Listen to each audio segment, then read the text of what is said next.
Aujourd'hui, c'est le jour de l'investiture de Trump à la présidence des États-Unis.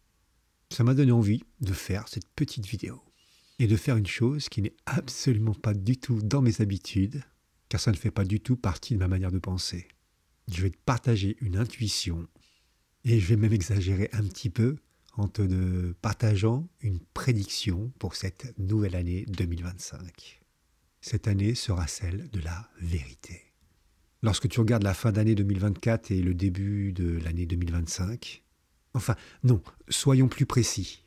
Lorsque nous regardons ce qui s'est passé entre la victoire de Trump aux élections présidentielles aux États-Unis et aujourd'hui, jour de son investiture officielle, eh bien, nous ne pouvons que constater qu'il y a une grande panique à bord.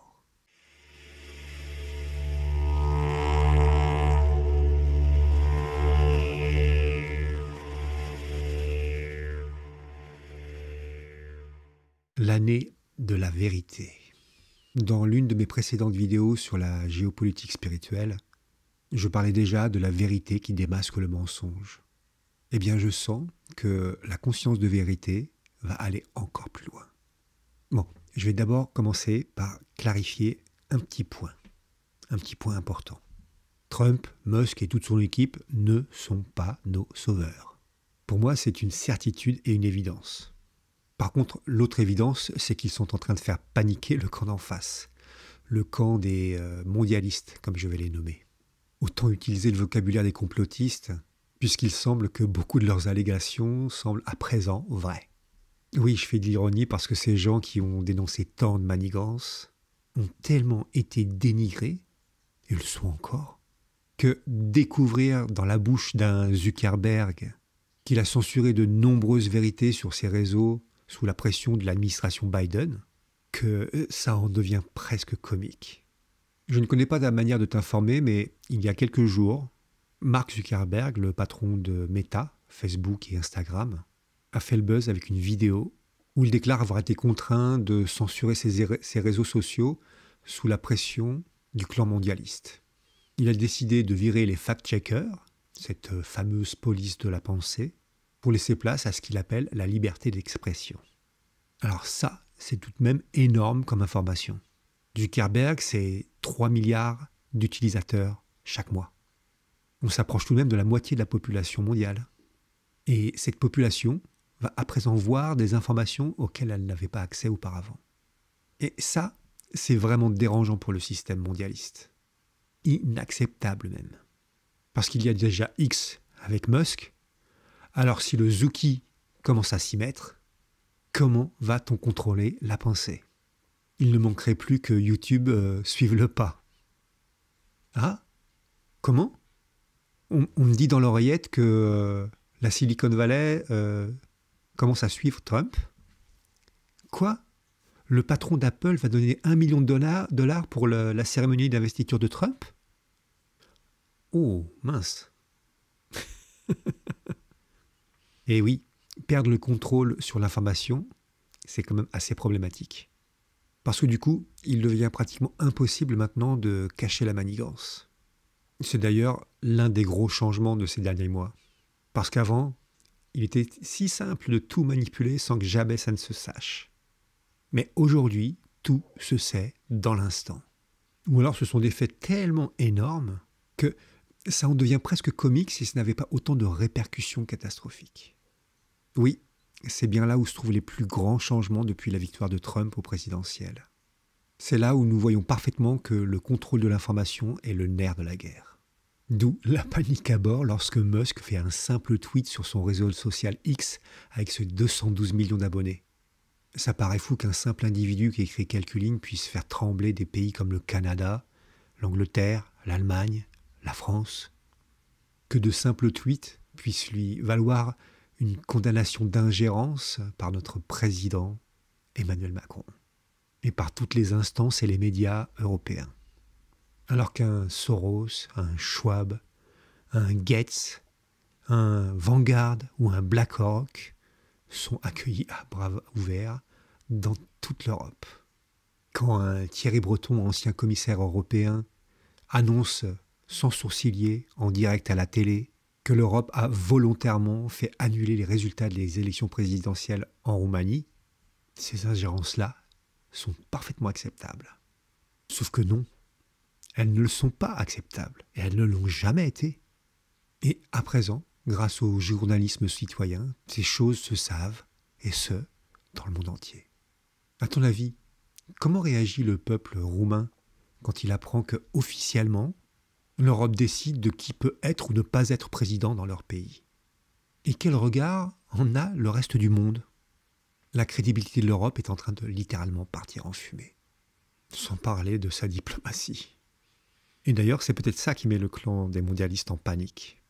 Parce que l'Amérique est en train de se fermer à leur pouvoir, et leur base de repli européenne est ciblée par Musk, et donc par Trump.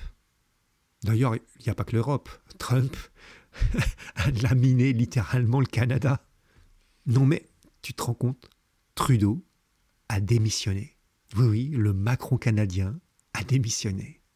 Si ça, ce n'est pas un signal fort, incroyable. Ça laisse beaucoup d'espoir pour la France, ce genre de nouvelles. Les Young Global Leaders sont-ils en train de tomber?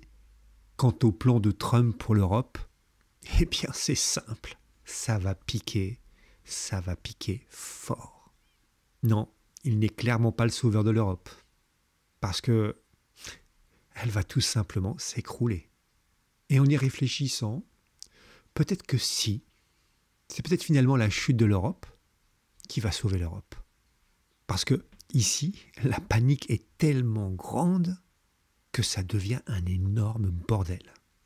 Dissolution de l'Assemblée nationale en Allemagne, un parti souverainiste qui prend une grande ampleur, même les patrons allemands commencent à parler d'une sortie de l'Europe, d'un Dexit. Imagine, l'Allemagne qui sortirait de l'Europe? Finito, plus d'Europe. En France, nous sommes à notre deuxième Premier ministre en quelques mois. Et quel Premier ministre? Bayrou. Bayrou l'opportuniste. Quand j'ai entendu cette annonce, ma toute première réaction, ça a été « Ah, ça y est, on touche le fond. Plus personne ne veut se retrouver dans cette position de Premier ministre. » Mais je n'étais pas au bout de mes surprises. Parce que quelques jours après, Bayrou a nommé ses ministres. Et là, la Dream Team des grands pourris. Borne, Darmanin et Valls. Emmanuel Valls. Là, avec le Valls, c'est pas qu'on touche le fond, c'est qu'on touche le fond du fond. Il semble assez probable que on va changer de Premier ministre et de ministre dans pas bien longtemps. Ah oui. Et les Macron qui menacent par huissier une journaliste américaine parce qu'elle veut prouver que Brigitte Macron est un homme. Et ce faisant, rend l'affaire mondiale. Et met en évidence le détournement d'un mineur par son enseignante, du jeune Macron de 14 ans, 15 ans, par une Brigitte de 39 ans à l'époque, et qui serait peut-être un homme. Voici donc la vérité sur ceux qui se disent nos élites. Et je pourrais en sortir plein d'autres, entre le changement de gouvernement en Syrie, avec des terroristes reconnus qui sont à présent nommés islamistes modérés par les médias mainstream, un nouvel attentat raté contre Musk et Trump perpétré par un militaire américain, une affaire de gang pédophile pakistanais en Angleterre qui a été cachée à la vue de tout le monde par le gouvernement anglais pendant presque 20 ans, de quoi faire tomber le gouvernement actuel, le Mercosur signé par von der Leyen qui va littéralement tuer l'agriculture française. Dois-je citer Papy Biden qui gracie son propre fils, qui devrait être en prison pour trafic d'influence et pédophilie? Ou encore ce même papy qui gracie Fauci en avance, avant un procès qui n'a même pas encore eu lieu et qui devrait s'ouvrir aujourd'hui? Et tout ça en 2 petits mois, alors que Trump n'a pas encore officiellement pris ses fonctions de président des États-Unis. Et ce qui me fascine, c'est que tous ces événements sont à présent divulgués pratiquement instantanément par les médias citoyens qui prennent une ampleur encore jamais connue.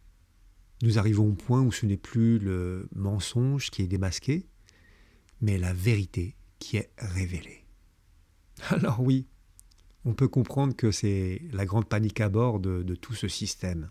De tout ce système qui a toujours contrôlé tout au millimètre et qui d'un seul coup perd le contrôle. Personne n'est capable de dire ce qui va se passer à partir d'aujourd'hui, jour de l'investiture de Trump. Ce que je vois, c'est que dans ce jeu de force, l'Europe va manger sévère. Ce qui semble se profiler, c'est son implosion. De plus en plus de petits pays européens commencent à se poser la question d'une éventuelle sortie. L'Allemagne elle-même commence à en parler. J'observe les partis souverainistes en France, qu'ils soient de droite ou de gauche. On sent qu'ils aimeraient s'allier pour peser un petit peu plus lourd en cas d'une présidentielle anticipée. Parce que ça aussi, en France, c'est quelque chose qui commence à se profiler. Tout simplement parce que c'est de plus en plus présent dans l'esprit, dans le mental de la population. La démission de Macron. Bref, ce début d'année 2025 commence sur les chapeaux de roue.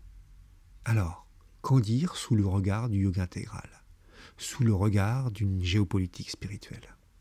Il y a une chute évidente de l'Occident et, en premier lieu, de l'Empire américain. Il semble que la mission de Trump soit de faire en sorte que l'atterrissage soit le moins violent possible.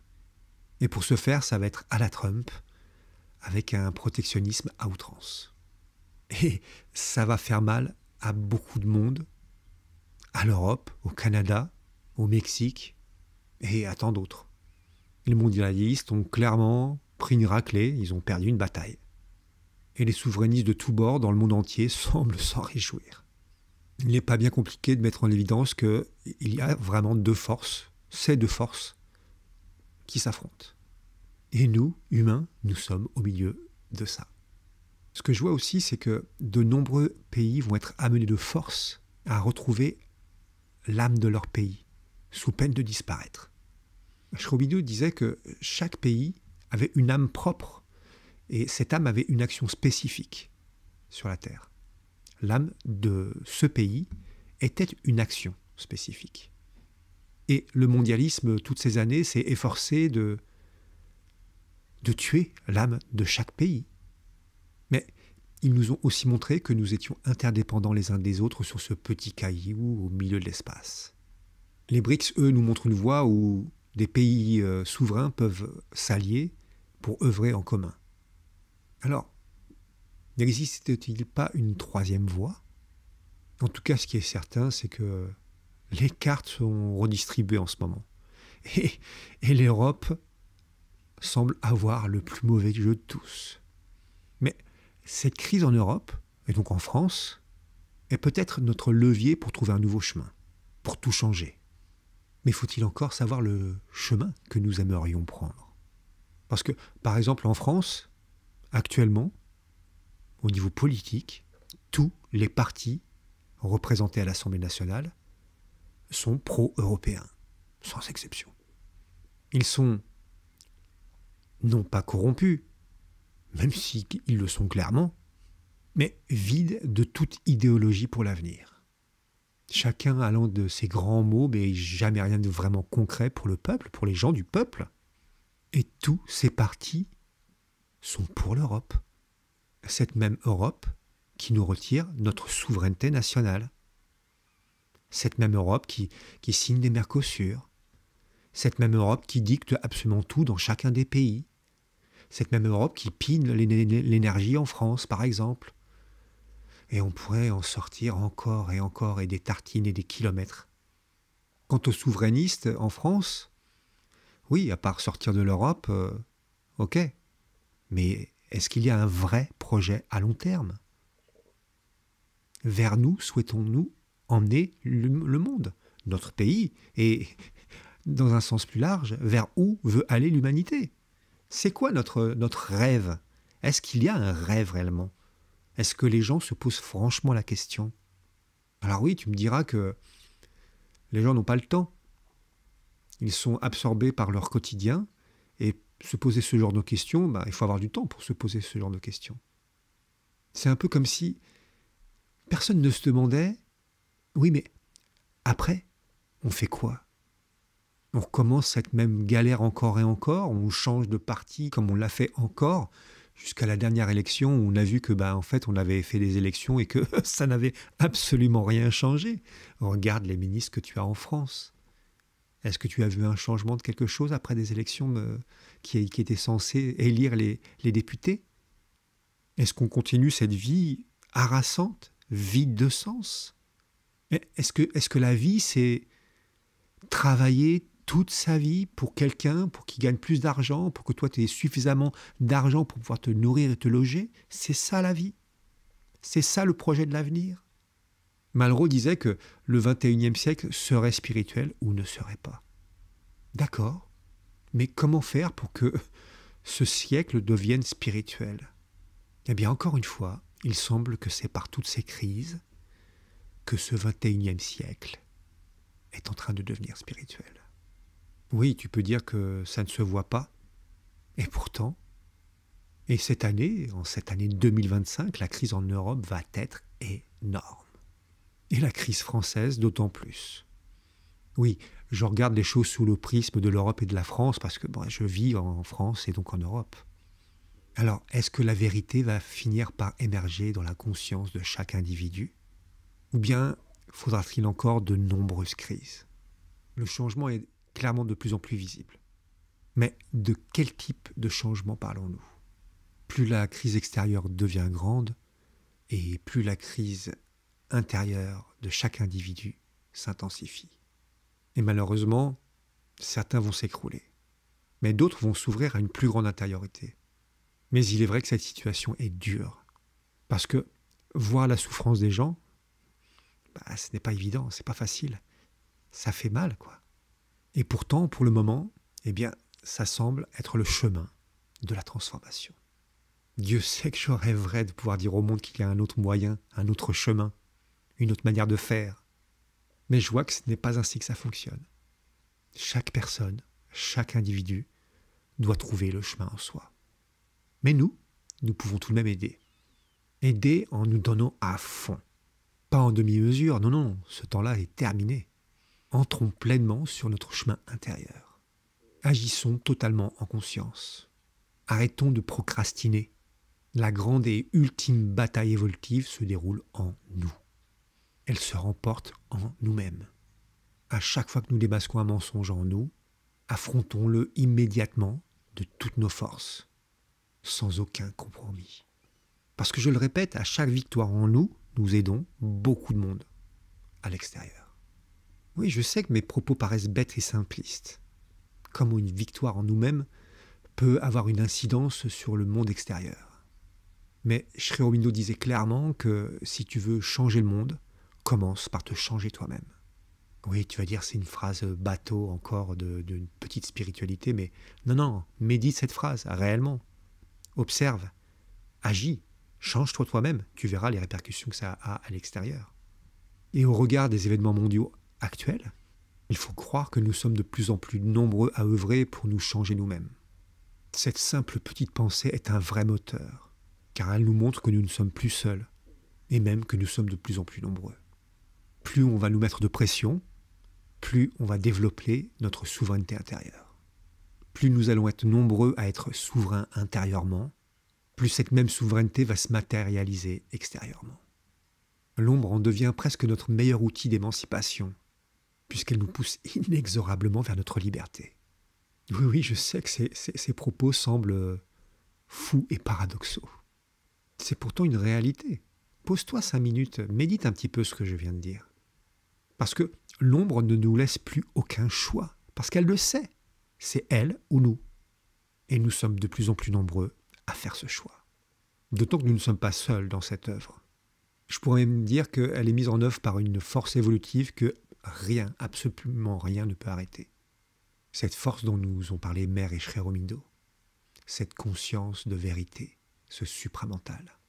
Même si le mode de fonctionnement de cette force nous échappe, et même si nous ne comprenons pas du tout ce que c'est exactement, c'est clairement en train de tout changer.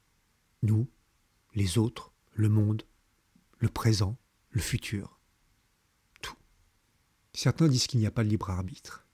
C'est vrai, sous un certain point de vue. Et pourtant, dans la manifestation, dans ce monde de la matière, nous pouvons faire ce choix de nous unir totalement au divin ou à la mer, comme j'aime à le dire. Nous unir à elle pour que le seul choix qui reste soit le sien, que la seule action qui vaille d'être faite, c'est la sienne, que la seule vie qui mérite notre aspiration, c'est la vie divine.